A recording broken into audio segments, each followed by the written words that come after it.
આપ સર્વોને હેતપૂર્વક જય શ્રી સ્વામિનારાયણ। આજની સત્સંગ કથા વાર્તા નિજ મંદિર સાવરકુંડલા। આજની સત્સંગ કથા વાર્તામાં આપણે શ્રીમદ સત્સંગી જીવનની કથા સાંભળશું। પ્રકરણ 5 અધ્યાય 20। ભગવાન શ્રી નારાયણ મુનિ કહે છે કે, હે બ્રાહ્મણ, ગૃહસ્થ પુરુષોએ નિયમોનું પાલન કરી પોતાના શરીર અને ધનની શક્તિ પ્રમાણે સમયે સમયે વિધિપૂર્વક શ્રાદ્ધ અવશ્ય કરવા। શ્રાદ્ધ શબ્દનો અર્થ એ છે કે મૃત્યુ પામેલા પોતાના પિતૃઓને ઉદ્દેશીને તેમનું શ્રેય કરવા। તેમના પુત્રાદિક દ્વારા અન્નાદિકનું ભોજન અને સુવર્ણાદિકનું દાન શ્રદ્ધાપૂર્વક દેવામાં આવે તેને શ્રાદ્ધ કહેવાય છે। હે વિપ્ર, નિત્ય, નૈમિત્તિક, કામ્ય, વૃદ્ધિ, સપિંડીકરણ, ગોષ્ઠી, પર્વ, શુદ્ધિ, કર્માંગ, દૈવિક, પૌષ્ટિક અને યાત્રિક શ્રાદ્ધ આ પ્રમાણે 12 પ્રકારના શ્રાદ્ધ સ્મૃતિઓમાં કહેલા છે। આ સર્વેના લક્ષણો નિર્ણય સિંધુ નામના ગ્રંથમાં વિસ્તારથી લખ્યા છે। બીજા એક મુનિએ એકોદ્દિષ્ટ શ્રાદ્ધ, પર્વ શ્રાદ્ધ, વૃદ્ધિ શ્રાદ્ધ અને સપિંડીકરણ શ્રાદ્ધ આ 4 પ્રકારના જ શ્રાદ્ધ કહ્યા છે। હે વિપ્ર, શ્રાદ્ધ કયા સ્થાનમાં કરવા તે કહું છું। તીર્થમાં અને પોતાના ગૃહમાં પણ ગૌમયથી પવિત્ર કરેલી ભૂમિવાળા દક્ષિણ દિશામાં થોડા નમતા પ્રદેશમાં પ્રયત્નપૂર્વક શ્રાદ્ધ કરવા। હે વિપ્ર, જ્યાં તુલસી વનની છાયા હોય તેવા સ્થાનમાં પિતૃઓની તૃપ્તિ માટે શ્રાદ્ધ પ્રદાન કરવું। જે પુરુષો ગયાશીર નામના ક્ષેત્રમાં શમીપત્રના પ્રમાણ જેટલું પિંડદાન આપે તે પુરુષો 7 ગોત્રના 101 કુળનો ઉદ્ધાર કરે છે। તે 7 ગોત્રમાં પિતા, માતા, પત્ની, બહેન, દીકરી, ફૂઈ અને માસી આવે છે। તેમાં પિતાના ગોત્રમાં 24 કુળ, માતાના ગોત્રમાં 20 કુળ, પત્નીના ગોત્રમાં 16 કુળ, બહેનના ગોત્રમાં 12 કુળ, દીકરીના કુળમાં 11 કુળ, ફૂઈના કુળમાં 10 કુળ અને માસીના ગોત્રમાં 8 કુળ, એમ કુલ 101 કુળનો ઉદ્ધારક થાય છે। હે વિપ્ર, હવે શ્રાદ્ધ ક્યાં ન કરવા તે કહું છું। વિદ્વાન પુરુષે જે પ્રદેશમાં મ્લેચ્છજનો ઘણા રહેતા હોય તેવા પ્રદેશમાં રાત્રિના સમયે, બંને સંધ્યાના સમયે અને અંતરિક્ષમાં ક્યારેય શ્રાદ્ધ કર્મ ન કરવું। તેમજ જ્યાં પ્રત્યક્ષ બ્રાહ્મણની હાજરી ન હોય ત્યાં પણ ક્યારેય શ્રાદ્ધ કર્મ કરવું નહીં। જો દેશકાળની અનુકૂળતા હોય ને શ્રાદ્ધને યોગ્ય સંપત્તિનો પણ મેળ હોય તો પિતૃઓની તૃપ્તિને અર્થે ઋષિ મુનિઓએ 96 શ્રાદ્ધો કરવાના કહ્યા છે। અધિક સંપત્તિવાળા માટે 96 શ્રાદ્ધો કરવાના કહેલા છે, જેમાં 12 અમાવસ્યા, 14 મનુઆદિક તિથિઓ, 4 યુગાદિ તિથિઓ, 12 સૂર્યના મેષાદિક રાશિઓના સંક્રમણના દિવસો, 13 વૈધૃતિ નામના યોગો, 13 વ્યતિપાત નામના યોગો, મહાલયના ભાદરવા માસના કૃષ્ણ પક્ષના 16 દિવસો, પૂર્વની 7મ અને ઉત્તરની 9મી તિથિની સાથે 4 અષ્ટકાઓ, હેમંત અને શિશિર ઋતુમાં વદ પક્ષમાં કૃષ્ણ પક્ષની 2 8મ, એમ કુલ 4 8મે યુક્ત 12 દિવસ સાથે મળી કુલ 96 શ્રાદ્ધો પ્રતિ વર્ષ કરવાના કહ્યા છે। હે વિપ્ર, ભાદરવા વદની 13ની તિથિએ મઘા નક્ષત્રમાં ચંદ્રમા હોય અને હસ્ત નક્ષત્રમાં સૂર્ય હોય તો તેને ગજચ્છાયા નામનો યોગ કહેલો છે। તે યોગમાં જે શ્રાદ્ધ કર્મ કરવામાં આવે તો તે મહાફળને આપનારું થાય છે। સર્વે મહાનદીઓમાં અને એક ગયા સ્નાન વિના સર્વ પુષ્કરાદિક તીર્થોમાં અમાવાસ્યાદિક પર્વ શ્રાદ્ધના ધર્મને જાણતા પુરુષે પોતાના પિતા જીવિત હોય છતાંને પણ તે પર્વ શ્રાદ્ધો કરવા, પરંતુ તે તીર્થમાં ગયા હોય ત્યારે કરવા। પણ પિંડદાન કરવા માટે ગયાજીએ જેમના પિતા જીવિત હોય તેમણે ન જવું.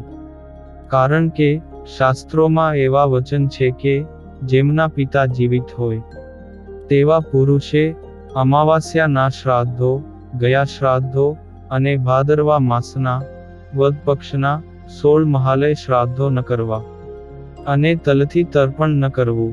માત્ર તીર્થમાં ગયા હોય ત્યારે જ જીવિત પિતા વાળો પુત્ર પર્વ શ્રાદ્ધો કરી શકે છે. હે વિપ્ર, પુત્ર કે પુત્રીના વિવાહમાં, પુત્રના જન્મમાં, પુત્ર પ્રાપ્તિ માટે કરવામાં આવતા સોમનામના પુત્રેષ્ટિ યજ્ઞમાં, તીર્થમાં અને સદ્ધર્મનિષ્ઠ બ્રાહ્મણના આગમનમાં આ 6 સ્થાનમાં જીવિત પિતા વાળા પુત્રે પણ શ્રાદ્ધ કરવા. મહાલય શ્રાદ્ધમાં, ભાદરવા વદના 16 શ્રાદ્ધમાં, ગયા શ્રાદ્ધમાં, વૃદ્ધિ શ્રાદ્ધમાં અને 4 અન્વષ્ટકા શ્રાદ્ધમાં 12 દેવતાઓને ઉદ્દેશીને શ્રાદ્ધ કર્મ કરવું. અને બાકીના શ્રાદ્ધમાં ષઠ પુરુષને ઉદ્દેશીને શ્રાદ્ધ કરવું. તેમાં દેવતાઓ, પિતા, પિતામહ, પ્રપિતામહ, માતા, પિતામહી, પ્રપિતામહી, માતામહ, પ્રમાતામહ, વૃદ્ધ માતામહ, માતામહી, પ્રમાતામહી, વૃદ્ધ પ્રમાતામહી આ 12 છે. તેમજ પિતા, પિતામહ, પ્રપિતામહ, માતામહ, પ્રમાતામહ અને વૃદ્ધ પ્રમાતામહ આ ષઠ પુરુષો કહેલા છે. મેષ અને તુલા રાશિને વિશે અયનમાં, સૂર્ય સંક્રમણના કાળમાં, મકર અને કર્ક રાશિને વિશે સંક્રાંતિમાં, મેષાદિક કોઈ પણ રાશિને વિશે સૂર્યના સંક્રમણના સમયમાં, 14 મનુઆદિક તિથિઓમાં અને યુગાદિક તિથિઓને વિશે પિંડદાનનો ત્યાગ કરી ધર્મના મર્મને જાણનારા પુરુષે અન્ય શ્રાદ્ધ કર્મ કરવા.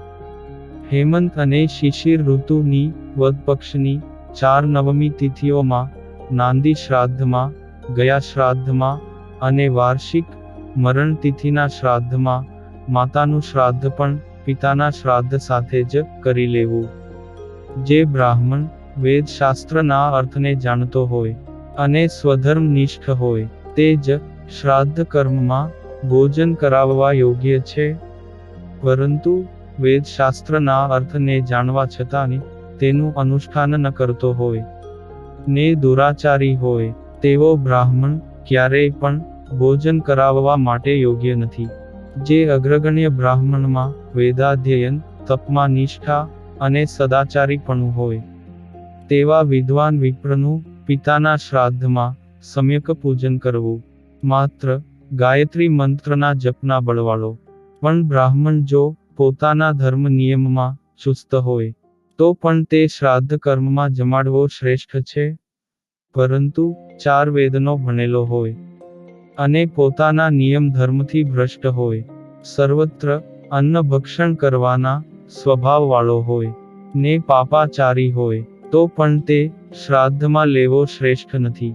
હે વિપ્ર, તીર્થને વિશે કરવામાં આવતા શ્રાદ્ધને વિશે ક્યારેય પણ બ્રાહ્મણની પરીક્ષા કરવી નહીં. ભગવદ ઈચ્છાથી આવેલો અન્નાર્થી તીર્થ શ્રાદ્ધમાં ભોજન કરાવવા યોગ્ય છે. એમ મનુએ કહેલું છે. જો વિદ્યા આદિક ગુણોથી યુક્ત ન મળે તો શ્રાદ્ધમાં પોતાના માતા મહાદિક જનો પણ જો સ્વધર્મમાં નિષ્ઠાવાળા હોય તો પૂજવા જમાડવા યોગ્ય છે. તે માતામહ, માતાના પિતા, દોહિત્ર, ભાણેજ, મામા, માસીનો પુત્ર અને તેનો પુત્ર, મામાનો પુત્ર, જમાઈ, સસરા, સાળો, સાળાનો પુત્ર, યજ્ઞ કરાવનારા ઋત્વિજ બ્રાહ્મણ, વિદ્યાભ્યાસ કરાવનારા ગુરુ અને ઉપાધ્યાપક આચાર્ય, યજ્ઞોપવિત સંસ્કાર આપી વેદોનું અધ્યયન કરાવનારા અને શ્રોત્રિય વેદને ભણેલા વિપ્ર આ સર્વે માતા મહાદિક જો સુશીલ અને સદાચારી હોય તો શ્રાદ્ધમાં ભોજન કરાવનારાને માટે પવિત્ર કહેલા છે. અને જો તેમાંથી કોઈ દુરાચારી હોય તો તેમને અયોગ્ય જાણી શ્રાદ્ધમાં ન જમાડવા એ નિશ્ચય છે. જે બ્રાહ્મણ કલિયુગના ધર્મને અનુરૂપ વિદ્યા આદિક સદ્ગુણ સંપન્ન હોય ને તેણે જો કોઈ નિંદિત કર્મ કરેલું ન હોય તો પણ તે શ્રાદ્ધમાં સ્વીકારવા યોગ્ય છે. જે શ્રાદ્ધમાં હરિભક્ત કે સંન્યાસી ભોજન ગ્રહણ કરે તો તે શ્રાદ્ધ મોટી સંપત્તિ વિના કર્યું હોય તો પણ પરિપૂર્ણ સિદ્ધ થાય છે. જે પુરુષો ગામમાં વસતા સંન્યાસીને જાણવા છતાં તેનો અનાદર કરીને બીજા બ્રાહ્મણોને જમાડે છે, તેનું શ્રાદ્ધમાં પિતૃઓને ઉદ્દેશીને આપેલું અન્ન રાક્ષસોને પહોંચે છે. દેવ સંબંધી કર્મમાં ઉત્તર સન્મુખ બેઠેલા બ્રાહ્મણોને પૂર્વ મુખ બેસાડવા અને પિતૃ સંબંધી કર્મમાં પૂર્વ મુખે બેઠેલા બ્રાહ્મણોને ઉત્તર સન્મુખ બેસાડવા. દેવ સંબંધી કર્મમાં 2 બ્રાહ્મણોને જમાડવા.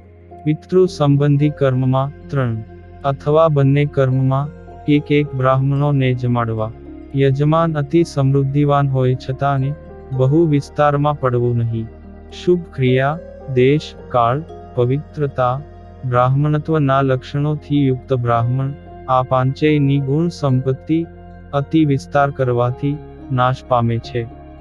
તેથી તેમનો અતિ વિસ્તાર ન કરવો. જ્યારે શ્રાદ્ધ ભૂમિ ઉપર બ્રાહ્મણો ભોજન કરવા બેઠા હોય ને તેવામાં કોઈ સંન્યાસી કે બ્રહ્મચારી ભોજન કરવા આવે તો તેમને પણ ઈચ્છા પ્રમાણે જમાડવો. શ્રાદ્ધ કરવાના દિવસે દંત ધાવન, તાંબૂલ ભક્ષણ, શરીરે તેલ મર્દન, ઉપવાસ, સ્ત્રીનો સંગ, ઔષધિનું ભક્ષણ અને પારકું અન્ન આ 7 કર્મનો શ્રાદ્ધ કરનારા પુરુષે ત્યાગ કરવો. બીજી વાર ભોજન, ગામાંતરે જવા માટે માર્ગનું અતિક્રમણ, ભારનું વહન, વેદનું અધ્યયન, મૈથુન, દાન લેવું ને દાન દેવું અને હોમ આ 8 કર્મોનો શ્રાદ્ધમાં જમાડનારાએ પણ ત્યાગ કરવો. આવતીકાલે શ્રાદ્ધ માટે ભોજન કરવા આવનારા પુરુષે તથા શ્રાદ્ધ કરાવનારાએ પૂર્વ રાત્રિમાં ભોજન અને ઋતુકાળ હોવા છતાંય પોતાની સ્ત્રીનો સંગ પ્રયત્નપૂર્વક ત્યાગ કરવો. જે પુરુષો શ્રાદ્ધ કરીને તથા શ્રાદ્ધમાં જમીને સ્ત્રીનો સંગ કરે છે તેમના પિતૃઓ તે મહિનામાં તેમના વીર્યને વિશે શયન કરે છે. સર્વે પિતૃઓના ગણોને અન્ન, દૂધ, ઘી, મધ, ગોળ આદિક સાત્વિક પદાર્થોથી તર્પણ કરવામાં આવે તો તેમને શાશ્વત તૃપ્તિ થાય છે. ક્યાંક સ્મૃતિ ગ્રંથોને વિશે માંસથી પિતૃ તર્પણ કરવાનું કહેલું છે. તેનો કલિયુગને વિશે વેદોએ નિષેધ કરેલો છે. એટલે માંસથી પિતૃ તર્પણ ક્યારેય પણ ન કરવું. તેથી જ મુનિશ્રેષ્ઠ પરાશર મુનિએ પોતાને અનુસરતા સર્વે સુવ્રત આદિક મુનિઓને કહેલું છે કે આ મારી પરાશર સ્મૃતિ છે. તે જ કલિયુગમાં મુખ્ય છે. જેથી કોઈએ માંસથી પિતૃ તર્પણ કરવું નહીં. વળી પરાશર મુનિ કહે છે કે અન્ન, દૂધ, ઘી, મધ અને સમય ઉપર પાકતું શાક વગેરેથી તૃપ્ત કરાયેલા બ્રાહ્મણોથી મનુષ્યોના પિતૃઓ તૃપ્ત થઈ જાય છે. સત્શાસ્ત્રોના અભિપ્રાયને નહીં જાણનારા અવિદ્વાન પુરુષો પ્રાણીનો વધ કરી માંસથી પિતૃઓનું તર્પણ કરે છે. તે પુરુષો ચંદનનો ત્યાગ કરી શરીર ઉપર અંગારાનો લેપ કરે તેવો કહેલો છે. જેમ કોઈ બાળક કાનિક વસ્તુ કૂવામાં ફેંકી દઈ અજ્ઞાનવશ ફરીથી તે વસ્તુને લેવા માટે કૂવામાં પડવા ઈચ્છે, તેમ માંસથી પિતૃ તર્પણ કરવા ઈચ્છતા મનુષ્યો અધોગતિને પામે છે. આવી રીતે શ્રાદ્ધ કર્મને વિશે યોગ્યનો વિવેક કહ્યો. અને હવે પછીની કથા વાર્તા આપણે આગળના ભાગમાં સાંભળશું. અત્યારે આપ સર્વોને ભાવથી જય શ્રી સ્વામિનારાયણ.